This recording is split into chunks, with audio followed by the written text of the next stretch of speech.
बिस्मिल्लाहिर्रहमानिर्रहीम। अस्सलाम वालेकुम नादरीन, आप यूट्यूब चैनल देख रहे हैं। मैं इमरान खान हूँ। नादरीन, आज मैं आपको कहानी बताता हूँ दो तरह के लोगों की।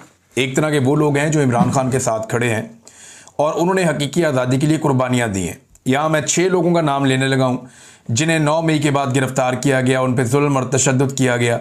ये वो लोग हैं जिन्हें जेल के अंदर रखा गया और उनके साथ ज़्यादती की गई। जेलों में कैपेसिटी बहुत कम थी, ख़ास तौर पे लाहौर में, और 3 गुना कैपेसिटी से ज़्यादा लोगों को भरा गया बैरक्स के अंदर, जेलों के अंदर। लोगों के पास कोई सोने की जगह नहीं थी, खाने पीने का इंतज़ाम नहीं था, और जो वॉशरूम का पानी है पहले 2 महीनों तक लोग वो पानी पीते रहे हैं। उसकी वजह से जो लोग जेलों में गए उन्हें संगीन किस्म की बीमारियां लाहक हुई हैं। एजाज चौधरी भी बीमार हैं, इसके अलावा मियां महमूद रशीद साहब जो हैं वो भी बीमार हैं, यास्मीन राशिद साहिबा भी बीमार हैं, उमर सरफराज चीमा भी बीमार हैं, शाह महमूद कुरैशी भी बीमार हैं। इमरान खान के अलावा तमाम लोग बीमार पड़ गए हैं। उसकी वजह यह है कि इमरान खान साहब को शुरू से आइडिया था कि उन्हें किन हालात से गुजरना पड़ेगा और उन्होंने उसकी तैयारी की है। बाकी लोग जो है उनके साथ जो सलूक हुआ, जिस माहौल में उन्हें रखा गया, लोग वॉशरूम्स का पानी पीते रहे और इसकी वजह से उन्हें हेपेटाइटिस और दिल के अमराज हुए हैं। ये 6 लोग हैं और छठा नौजवान इफ्तिखार जो है वो अब जाँ बहक हो गया है और ये जेल काट कर बाहर आते हैं, बीमार होते हैं और दुनिया से चले जाते हैं। इफ्तिखार साहब इनका इंतकाल हुआ, शेख लतीफ़ इनका इंतकाल हुआ, यूसुफ खान इनका इंतकाल हुआ, आबिद मसीह, नदीम और मुजाहिद शाह, ये वो 6 लोग हैं जो जेलों में बंद किए गए 9 मई के बाद और ये बीमारी की हालत में छूट कर बाहर आए। ये जो इफ्तिखार है ये तो बॉडी बिल्डर था, बड़ा मजबूत आदमी था, लेकिन जेल ने इसकी वो हालत की और जिस तरह के माहौल में इन्हें रखा गया कि ये भी इंतकाल कर गया है। अब ये लोगों का खून जो है इसके ऊपर ये रियासत खड़ी है, यानी जो ये हुकूमत बनाई गई है, हुकूमत की मैं बात कर रहा हूँ, ये जो हुकूमत बनाई गई है ये लोगों के खून पे बनाई गई है और इसको तूल देने के लिए या इसको बचाने के लिए लगातार लोगों का खून बहाया जा रहा है और ऐसा ही हो रहा है। इंसाफ का कत्ल तो रोजाना की बुनियाद पे किया जाता है। अब नाज़रीन, एक तरफ ये लोग हैं जो कुर्बानियां दे रहे हैं, दूसरी तरफ वो लोग हैं जिन्होंने इन कुर्बानियों का फल हासिल किया और उनमें से बहुत सारे लोग जो हैं वो अब कंप्रोमाइज होते चले जा रहे हैं। यानी जब दिल करता है इमरान खान का नाम लेकर वोट मांग लेते हैं और बाद में इमरान खान के नजरिए पे खड़े होने का हौसला वो साबित नहीं करते। इसमें साहिवाल से चौधरी उस्मान अली के बारे में खबर आ रही है और ये एक तस्वीर भी आ रही है कि मुबैना तौर पे इन्होंने मुस्लिम लीग नून में शमूलियत इख्तियार कर ली है। लेकिन आप ज़रा ये तस्वीर देखें, ये तस्वीर आपको वादे करके बताती है कि ये शख्स कुरान पाक सामने रखकर बैठा हुआ है और कुरान पाक पर हलफ ले रहा है और हलफ लेते हुए इसने कहा था कि मैं इमरान खान का वफादार रहूँगा, इमरान खान से वफादारी करूँगा, मैं इलेक्शन लड़ रहा हूँ, इमरान खान को नहीं छोड़ूंगा। ये कुरान पाक के ऊपर इसने हलफ लिया और ये वीडियो इसने हल्के के तमाम व्हाट्सएप ग्रुप्स में डाली।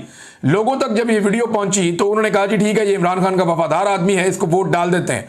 तो इमरान खान से वफादारी की बुनियाद पर और कुरान पाक पर हलफ लेने के बाद इसको वोट मिला है। और भी बहुत सारे लोग हैं, वो बेशुमार लोग हैं, यानी वो मुबारक जेब है, वो उसको भी ऐसे ही वोट मिला है और बहुत सारे लोगों ने इमरान खान का नाम ले लेकर वफादारियां साबित कर करके कुरान पाक पे हलफ ले लेकर उन्होंने वोट लिए हैं और उसके बाद वो इमरान खान के साथ खड़े ही नहीं हुए। तो जब ये हलफ इस तरह तोड़ेंगे तो कुरान पाक जाने, अल्लाह रब्बुल इज़्ज़त जाने और इनका हलफ जाने, क्योंकि हलफ तो इन्होंने अल्लाह को हाजिर नाजिर जानकर लिया था।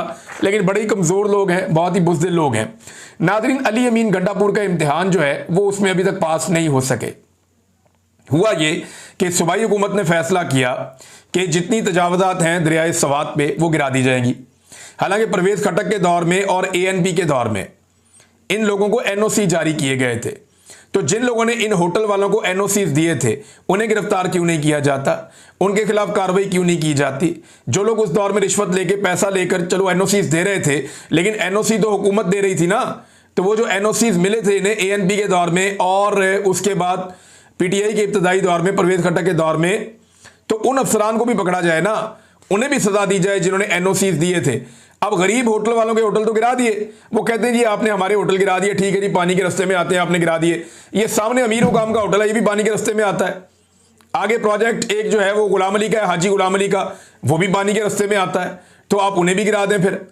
तो इसके ऊपर वहाँ पे आज बड़ा रश लगा हुआ था, सहाफ़ी भी इंतज़ार कर रहे थे, मकामी लोग भी इंतज़ार कर रहे थे कि अभी मशीनरी आने वाली, और मशीनरी करीबी मौजूद भी थी, वहाँ पे पुलिस भी मौजूद थी और इंस्ट्रक्शंस का इंतज़ार होता रहा सारा दिन कि अभी अहकामात आते हैं और हम अमीर मुकाम की बिल्डिंग भी गिराएंगे।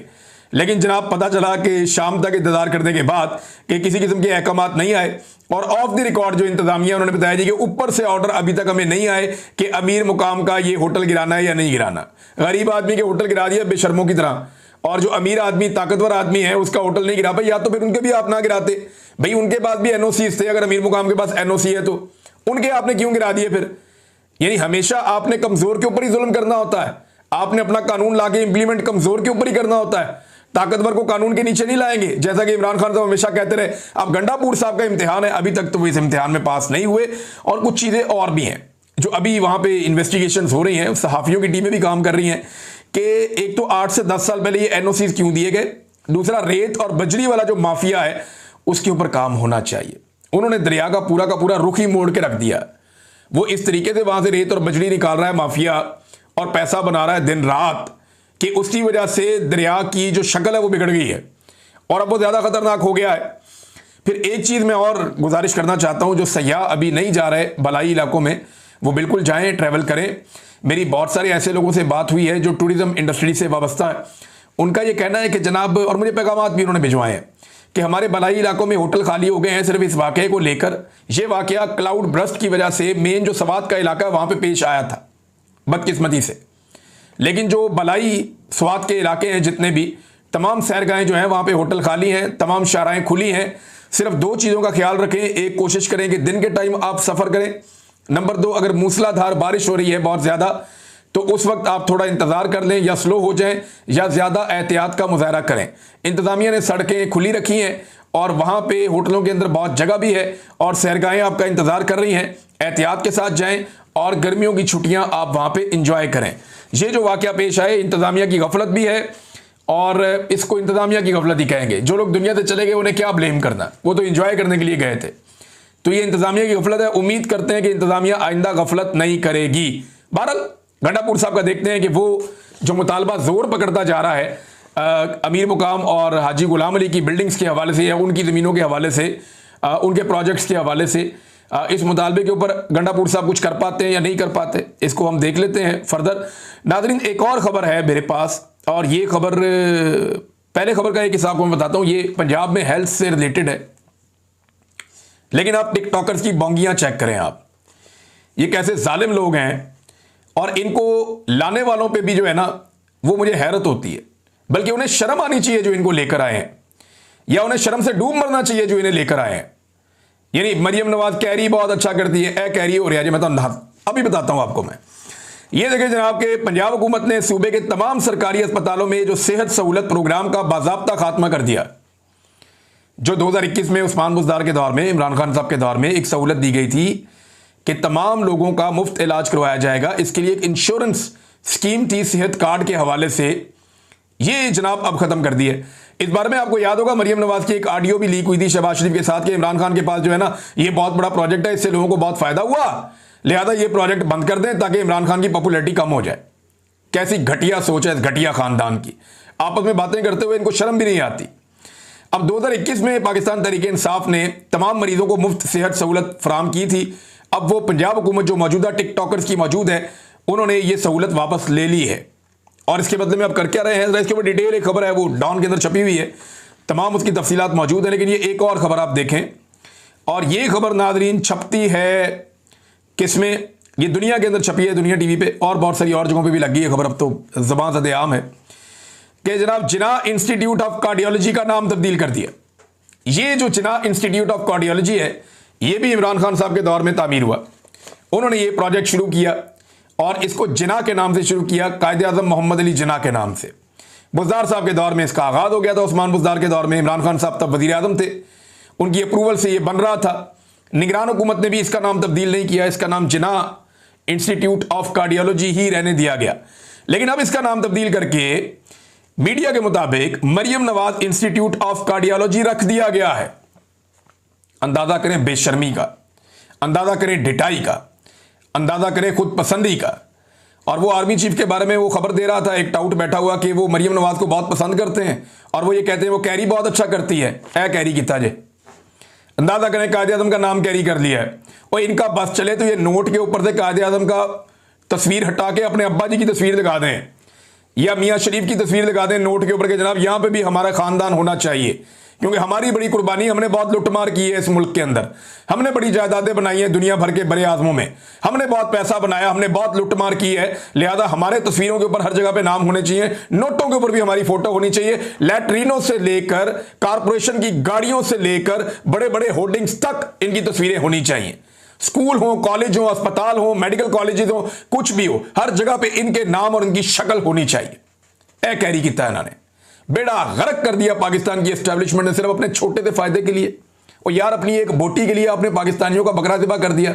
ऐसे ज़हनी मरीज लाकर पाकिस्तान पे मुसल्लत कर दिए जिनको अपने नाम के बाहर दिखता ही कुछ नहीं है, सूझता ही कोई नहीं है, और टाउट सुट कर दिन रात इनकी तारीफें करते हैं। भाई इस पे मुंह खोलो ना, बात करो। इमरान खान ने कोई एक प्रोग्राम किया हो अपने नाम से रखा हो उसने नाम, बताएं। एजुकेशन का किया नुमल यूनिवर्सिटी, जब एक कैंसर अस्पताल बनाया और उसमें अपनी सारी जिंदगी की जायदाद उसमें डाल दी। सबसे बड़ा डोनर इमरान खान खुद बना, सारा कुछ उसने अपना शौकत खानम के नाम किया, और वो अपनी शौकत खानम अपनी वालदा के नाम के ऊपर उसने बनाया, और पहले नाम रखा, बाद में लोगों से पैसा मांगा और डोनेशन के साथ किया। कोई सरकारी पैसा खर्च नहीं हुआ इसके ऊपर। जमीन आसमान का फर्क है इनकी सोच के अंदर। ऐसी घटिया सोच के लोग जो है वो एस्टेब्लिशमेंट को पसंद आते हैं, और वो इन लोगों के साथ काम करके खुश रहते हैं कि ये जूते पॉलिश भी करते हैं और खुद पसंदी का भी शिकार हैं, और ये ज़हनी मरीज हैं और नरगसियत का शिकार है, पागलपन के इनको दौरे पड़ते हैं। लिहाजा ये बंदे में सूट करते हैं। नॉर्मल आदमी, पढ़ा लिखा आदमी, समझदार आदमी, वो इन्हें सूट ही नहीं करता। नाज़रीन, अब एक और खबर है, और ये भी अफसोसनाक खबर है, डॉक्टर आफिया सिद्दीकी वाला मामला। ये जब अपोजिशन में होते हैं तब बड़ी छलांगे मारते हैं, इस सारी पॉलिटिकल पार्टी भी ये करती हैं, लेकिन डॉक्टर आफिया सिद्दीकी वाले मामले में पाकिस्तान की हुकूमत बिलाखिर पीछे हट गई है और उन्होंने फरीक बनने से इनकार कर दिया है। सेनेटर मुश्ताक अहमद खान साहब इस पर सबसे ज़्यादा आवाज़ उठाते हैं, तो उन्हीं को मैं मेंशन करूंगा। वो ये कहते हैं जी कि डॉक्टर आफिया सिद्दीकी रिहाई केस में शहबाज शरीफ, हुकूमत और इसके सरपरस्तों का शर्मनाक रवैया। डॉक्टर आफिया सिद्दीकी की सेहत और वतन वापसी से मुतालिक दरखास्त पर समाअत। हुकूमत का अमरीकी अदालत में आफिया सिद्दीकी केस में अदालती मावनत और फरीक बनने से इनकार। यानी वहां पे जाके ये अदालत में एक फरीक तो बन सकते हैं ना, जनाब हमारी लड़की है छोड़ दें, हमारी खातून है, हमारी बेटी है पाकिस्तान की, इनको छोड़ दें आप, जो हो गया सो हो गया। इतनी लंबी सजा उनको दे दी है, कई सालों से वो जेल के अंदर पड़ी हुई है, वहां पे उनके साथ वहां पे जुल्म और ज्यादती हो रही है, लोग सरापा एहतजाज है, लेकिन हुकूमत कहती है जी हमने फरीक बनना ही नहीं है, और वजूहात भी बताने से इनकार कर दिया। हमने फरीक भी नहीं बनना, हमने इसकी वजूहात भी नहीं बतानी। अंदाजा करें भाई इनसे क्या तवक्को की जा सकती है। क्या मारंग बलोच के साथ ये अच्छा रवैया कर रहे हैं? क्या सनम जावेद के साथ ये अच्छा रवैया कर रहे हैं? वो तो हाई कोर्ट से फिर दोबारा उनकी जमानत हो गई। मियां अली अशफाक शाबाश के मुस्तहिक है, उन्होंने बड़ी मेहनत की है दोबारा इस केस के ऊपर, अभी जमानत हुई है, देखते हैं रिहाई कैसे होती है, और रिहाई हो जाए तो बहुत अच्छी बात है। डॉक्टर यास्मीन राशिद के साथ इन्होंने क्या रवैया किया, इमरान खान की एहलिया के साथ इन्होंने क्या रवैया किया। इन्होंने तो पाकिस्तान के अंदर खवातीन को निशान इबरत बनाया है, तो ये आफिया सिद्दीकी के लिए अमेरिका में जाके केस लड़ेंगे, इनसे उम्मीद रखना ही फजूल है। ये माफिया की हुकूमत है और एस्टेब्लिशमेंट जो है वो इनकी सरपरस्ती कर रही है। बगैर वजूहात के कोई फैसला नहीं किया जाता, ये आईनी अदालत है। ये नहीं हो सकता कि कोई अदालत में आकर कह दे कि जनाब वजूहात हमने नहीं बतानी। आइंदा समाअत पर वजूहात से मुतालिक अदालत को आगाह किया जाए, ये अदालत ने अब हदायत कर दी है। और आप अंदाज़ा करें नाजरीन के एक खातून है और ये सारे सियासतदान अपनी अपनी बारी ये कहते रहे हैं कि वो बेगुनाह सज़ा काट रही है, और उसके लिए अब वो अमेरिका में अदालत में मामलत करने के लिए तैयार नहीं है, और कहते हैं जी हमने नहीं करना और हमने इसकी वजह भी नहीं बतानी। ये ऐसी डिटाई है। और पाकिस्तान की अदलिया का जो इन्होंने हाल कर दिया वो तो आपके सामने है। अब एक रस्मी कार्रवाई होनी है कल के दिन में दोपहर के बाद, और कार्रवाई ये होनी है कि जस्टिस सरफराज जोगर साहब, जिन्हें लाहौर हाई कोर्ट से लेकर गए थे, 17वें नंबर के जज को उठा के ले जाके इस्लामाबाद हाई कोर्ट में सबसे सीनियर बना दिया। 17वें नंबर के जज को उठाकर लेकर गए, वहां जाके सबसे सीनियर बना दिया। अब उन्हें रस्मी कार्रवाई करनी है सिर्फ उन्हें chief justice Islamabad high court बनाने की। और वो काम किस तरह के कर रहे हैं आप अंदाजा करें। पिछले 4 महीने से एक बेंच टूटा था। लापता अफराद का केस पाकिस्तान का जो इंपॉर्टेंट तरीन केसेस हैं उनमें से एक केस है। बड़ा तकलीफ वाला मामला है, बहुत सारे खानदान तकलीफ में हैं, बहुत परेशान हैं। मैं इस हालत से गुजरा हूं, मेरी फैमिली इस हालत से गुजरी है, आप यकीन नहीं कर सकते ये कितनी बड़ी तकलीफ है। तो लापता अफराद का जो केस है वो लगा हुआ था इस्लामाबाद हाई कोर्ट में, वो एक बेंच टूट गया, एक जज साहब उसमें से निकल गए, लार्जर बेंच था वो, दोबारा अब तक उसकी सुनवाई नहीं हुई। 4 महीने से सरफराज जोगर साहब वो केस लगा ही नहीं रहे, लगने ही नहीं दे रहे। शायद इन्हीं खिदमात के एवज जो है वो उन्हें लाकर यहां पे इस्लामाबाद हाई कोर्ट का चीफ जस्टिस लगाया गया है। अब एक रस्मी कार्रवाई होनी है और इन्हें चीफ जस्टिस बनाने की पूरी कोशिश की जाएगी। जो बार्स है ना और जो वकला तंजीमें हैं उन्हें इस पे जो है ना वो गैरत कर दी जाए। लेकिन उनकी आंखों के सामने अदलिया की पामाली हो रही है, उनकी आंखों के सामने तमाम उसूल कवायद और जवाबित जो हैं उनकी धज्जियां उड़ाई जा रही हैं और वो बिल्कुल इस वक्त एक तमाशाई की सूरत इख्तियार किए हुए हैं, कुछ करते ही नहीं है। जाहिद किशकोरी साहब ने एक बड़ी खबर दी है नादरी, ये बड़ी इंपॉर्टेंट खबर है और उन्होंने एक बहुत बड़ा जो इस हुकूमत का स्कैंडल है वो बेनकाब किया है। और ये इस मरतबा चीनी माफिया नहीं है, वो तो हम आपको रोजाना बताते हैं, घी माफिया भी है।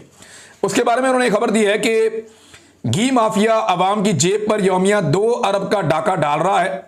सालाना 6 MMT घी का इस्तेमाल है। इस वक्त घी की कीमत 587 रुपए फी किलो है, जिस पर 300 बड़े कारोबारी हजरात 110 रुपए इजाफी इस्तेमाल कर रहे हैं, ले रहे हैं। यानी फी किलो घी के ऊपर इजाफी 110 रुपए वसूल किए जा रहे हैं। यह कानून की खिलाफ वर्जी है। पाम ऑयल की कीमतें कम होने के बावजूद गरीब आवाम को लूटा जा रहा है। हुकूमत खामोशी से घी मिल मालिकान को बर्दाश्त कर रही है। यानी अब ये फ्रॉड हो रहा है ना एक और, यानी पाकिस्तानियों के साथ हर चीज के अंदर फ्रॉड है। अभी आप देखिएगा आने वाले दिनों में ये पेट्रोल के अंदर क्या करने जा रहे हैं, डॉलर की कीमत कहां जा रही है, फिर ये कहते हैं जी मईशत ठीक हो गई। और भाई पाकिस्तानी पाकिस्तान छोड़ छोड़ के जा रहे हैं, सरमाया लेकर पाकिस्तान से बाहर भाग रहे हैं, बाहर से कोई सरमायाकारी करने के लिए तैयार नहीं है, कर्जे ले लेकर आप मुल्क चला रहे हैं। महंगाई जो है वो बढ़ती चली जा रही है, पेट्रोल महंगा हो गया, डॉलर महंगा हो गया, पाउंड महंगा हो गया, घी महंगा हो गया, चीनी माफिया सरगर्म है, हर तरफ से आवाम को लुट मार उन्होंने तबाही फेरी हुई है, टैक्सेस कई गुना बढ़ा दिए हैं, बिजली और गैस की कीमतें आसमान से बातें कर रही हैं। फिर ये कहते हैं जनाब पाकिस्तान की मईशत दुरुस्त हो गई है। यार हम पागल हैं? ये पाकिस्तानी कौम रोटी को चोची कहती है कि इन्हें समझ नहीं आएगी। वो हर आदमी जो अपनी जेब में हाथ डालता है उसे पता चल जाता है उसके साथ क्या हुआ है। उसकी तो जेब फाड़ के आपने पैसा निकाल लिया सारा।